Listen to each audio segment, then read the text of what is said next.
ये कहानी मयूरगढ़ में स्थित एक खंडहर की है। ये खंडहर बहुत ही भयानक है। ये खंडहर सैकड़ों वर्षों से यूं ही वीरान है। इस खंडहर के आसपास भी कोई भटकने नहीं आता है, क्योंकि प्रेत और पिशाचों का वास है।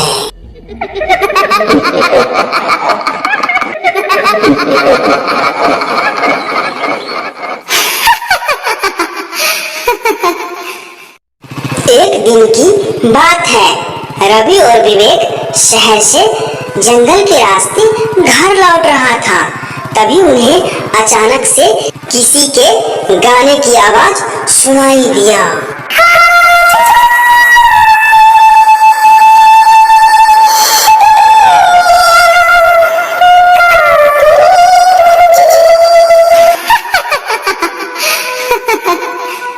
और विवेक भाई, तुम्हें कुछ सुनाई दे रहा है? हाँ भाई, ये कौन गीत गा रहा है इस वीरान जंगल में इतनी रात को?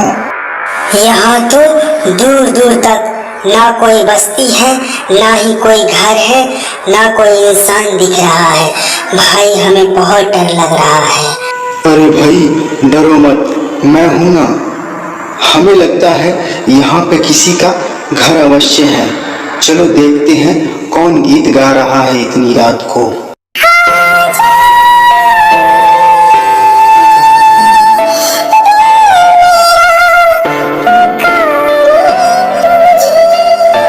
रवि और विवेक उस गीत को सुनते सुनते एक खंडहर के पास पहुंच जाता है। खंडहर के पास एक लड़की मिलती है।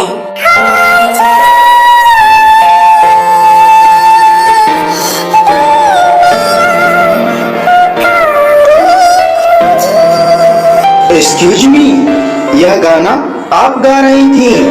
आप गाना बहुत अच्छी गाती हो। क्या आपका यहाँ पे घर है जो आप इतनी रात को यहाँ हो? हाँ, मेरा घर यहीं पे है। चलो मैं तुम दोनों को अपना घर दिखाती हूँ। देखा रवि, तू खामखा डर रहा था। यहाँ घर भी है और इंसान भी रहते हैं। बहन जी, आपका नाम क्या है और आप इतनी रात को यहाँ अकेली सुनसान जगह पे गाना क्यों गा रही थी? देखो भाई, मेरा नाम सुनैना है। मेरा घर यहीं पास में है। मैं हर रोज यहाँ पे गाना गाने आती हूँ। मुझे गाना गा के बहुत सुकून मिलता है। चलो मैं तुम दोनों को अपना घर दिखाती हूँ। नहीं नहीं सुनैना, बहुत देर हो गई है। अब हमें घर जाना है। मैं किसी और दिन तुम्हारे घर आ जाऊंगा। अब हम लोग दोस्त भी तो बन गए हैं। अरे भाई, मेरा घर पास में ही है। जब तुम लोग इतना दूर आ ही गए हो तो एक बार मेरा घर देख लो, फिर मैं तुम्हें तुम्हारे घर जाने वाली सड़क तक छोड़ दूंगी। आखिरकार रवि और विवेक उस लड़की की बातों में आ जाता है। वास्तव में यह लड़की एक चुड़ैल है।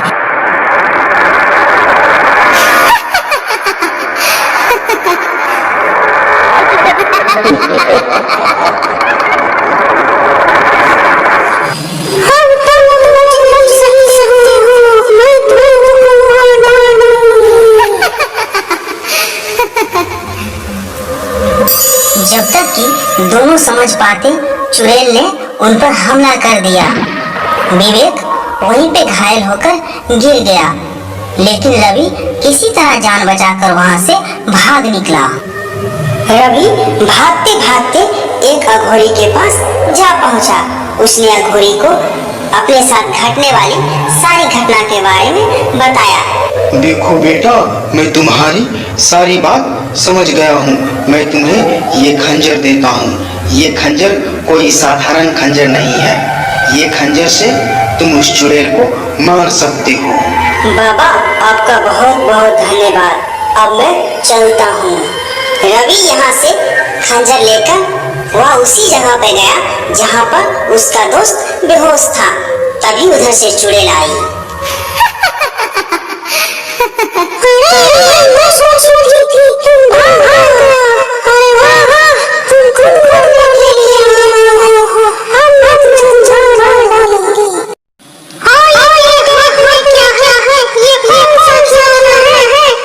अरे नहीं नहीं, मैं तो भागा कहाँ था, बस मैं यहीं पर था। है चुड़ैल, ये खिलौना नहीं, ये तुम्हारा मौत है।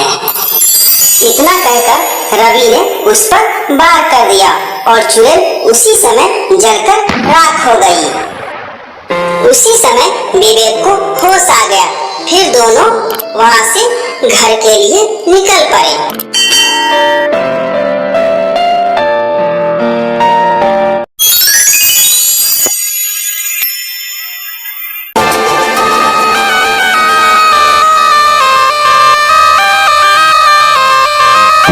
ये कहानी बहुत ही पुरानी है।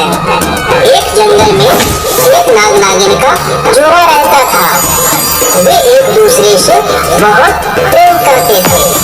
ये नाग नागिन भी सामान्य साथों की तरह अपना जीवन यापन करते थे, लेकिन इनके पास एक ऐसी खास शक्ति थी जिससे ये कोई भी रूप में आ जाते थे।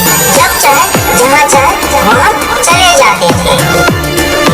एक दिन एक व्यक्ति उसी रास्ते से गुजर रहा था, तभी उसकी नजर नागमणि पे पड़ जाती है। ओह माय गॉड, ये क्या देख रहा हूँ जंगल में? नागमणि, कितना चमकीला नागमणि है। चारों ओर लाल लाल रोशनी फैला हुआ है।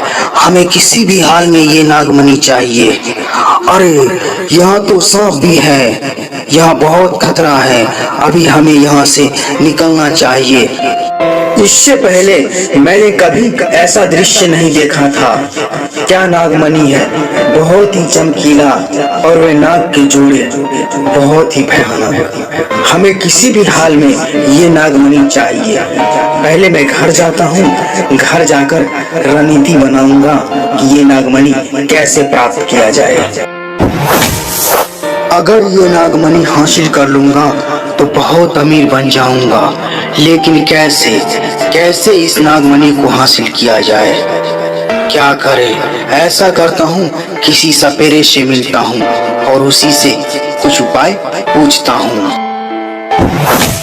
एक्सक्यूज मी सपेरा भाई, मुझे आपसे कुछ काम है, क्या आप मेरी सहायता करेंगे? तुम्हारा क्या नाम है भाई, और तुम्हें मुझ जैसे सपेरों से क्या काम है? बताओ क्या काम है? सपेरा भाई, मेरा नाम विवेक है। मैं पास के ही गांव रामपुर में रहता हूँ।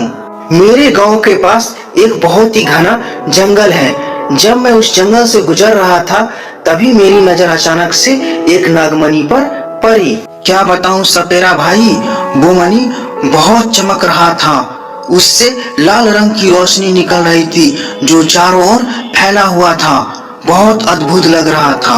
मैंने जब से मणि देखा है, तब से मैं किसी भी तरह उसे हासिल करने के लिए सोच रहा हूँ। उस मणि को कैसे हासिल करूँ? देखो विवेक भाई, मैं तुम्हारी सारी बातें समझ गया हूँ, लेकिन इस काम में बहुत खतरा है, जान भी जा सकती है। तुम्हें नाग नागिन को परेशान नहीं करना चाहिए। तुम इन्हें छोड़ दो, इन्हें अपना जीवन जीने दो। इनका जीवन मणि में ही है। अगर तुम मणि चुरा लोगे तो ये बहुत खतरनाक हो जाएंगे और तुम्हारी जान भी ले सकते हैं। देखो भाई, मुझे जितनी जानकारी थी मैंने तुम्हें समझा दिया है, आगे तुम्हारी मर्जी। ठीक है सपेरा जी, आपका बहुत बहुत धन्यवाद। अब मैं चलता हूँ। सपेरे के पास जाने से भी कोई फायदा नहीं, ऊपर से इस सपेरे ने हमें बहुत डरा दिया है। हमें किसी भी हाल में ये नागमणि चाहिए तो चाहिए। क्या करूं? ऐसा करता हूं, किसी दोस्त से ये सारी बातें कहता हूं। हम दोनों मिलकर कोई ना कोई उपाय निकाल लेंगे और इस नागमणि को हासिल कर लेंगे। रमेश भाई, तुम कैसे हो? मुझे तुमसे एक बहुत जरूरी बात कहनी है। विवेक, मैं ठीक हूँ। तुम्हें कौन सी जरूरी बात कहनी है, बता मुझे। भाई, अपने गांव के पास वाला जो जंगल है, उस जंगल में एक नाग नागिन का जोड़ा रहता है। उसके पास एक मणि भी है। वो मणि बहुत ही चमकीला है। उस मणि से लाल रंग की रोशनी निकलती है जो चारों ओर फैल जाती है। जब से मैंने वो मणि देखा है, मुझे उस मणि को हासिल करना है किसी भी हाल में। दोस्त, तुम्हारे पास कोई आइडिया है तो बताओ। अरे विवेक भाई, तुम सच बोल रहे हो? नागमणि होता है? मैंने तो फिल्मों में देखा है और किताबों में ही पढ़ा है। मैंने आज तक सच में नागमणि को नहीं देखा है। क्या सच में नागमणि होता है? अरे हाँ भाई, नागमणि होता है। देखो दोस्त, अगर हम लोग ये नागमणि हासिल कर लेंगे तो हमें मुंह मांगा कीमत मिलेगा। हम लोग बहुत अमीर हो जाएंगे। रमेश भाई, सुबह होते ही हम लोग जंगल में निकल जाएंगे। जहाँ नाग और नागिन रहते हैं, हम लोग वहाँ जाकर नागमणि हासिल कर लेंगे। सुबह होते ही दोनों दोस्त हाथ में बंदूक लिए जंगल के उसी ओर चल दिए जहाँ नाग नागिन रहते थे। उन्हें चलते चलते शाम हो गई, तब जाकर वे वहाँ उस जंगल के नजदीक पहुँचे जहाँ नाग नागिन रहते थे। सुनो रमेश भाई, हम लोग उस जंगल के करीब पहुंच गए हैं जहाँ पे नाग नागिन रहते हैं। अब हम लोगों को सतर्क रहना होगा, आगे बहुत खतरा है। हाँ विवेक भाई, तुम सही कह रहे हो। पता नहीं इस जंगल में कौन सा जानवर किधर से अटैक कर दे, और ये नाग नागिन भी बहुत खतरनाक है। तुम जैसा बोल रहे हो, हमें तो बहुत डर लग रहा है। अरे भाई देखो देखो, वो रहा नागमणि, और वहाँ पे दोनों सांप भी हैं। भाई सावधान रहना। अब हम लोग बंदूक से उस पे वार करेंगे। दोनों बंदूक से गोली चला देता है और नाग नागिन को घायल कर देता है। इसके बाद वे दोनों मणि उठाकर जंगल से बाहर निकल जाते हैं। देवी, तुम उन लोगों को मत छोड़ना। उन लोगों ने हम दोनों को जुदा कर दिया है। अब हम बच नहीं पाएंगे। लगता है मेरा आखिरी वक्त आ गया है।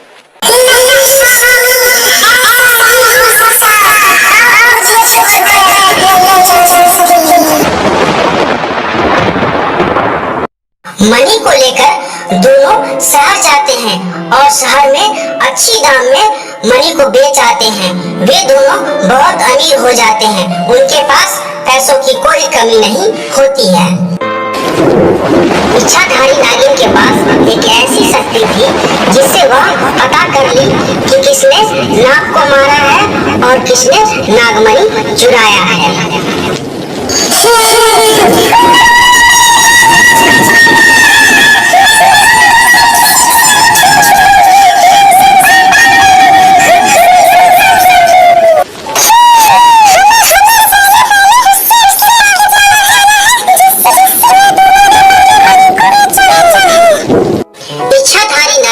मणि की खोज में जंगल से शहर की ओर चल देती है।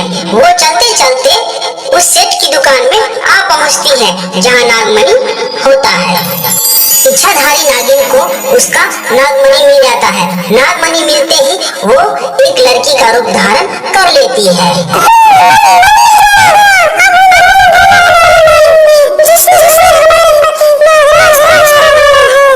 इच्छाधारी नागिन एक लड़की का रूप धारण कर लेती है। विवेक और रमेश की खोज में निकल पड़ती है।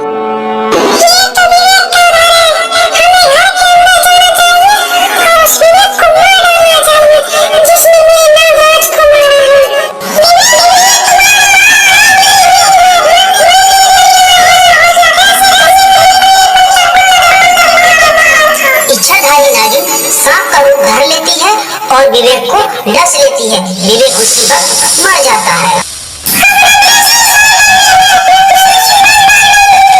इच्छाधारी नागिन रमेश को डस लेती है और उसे भी मार डालती है।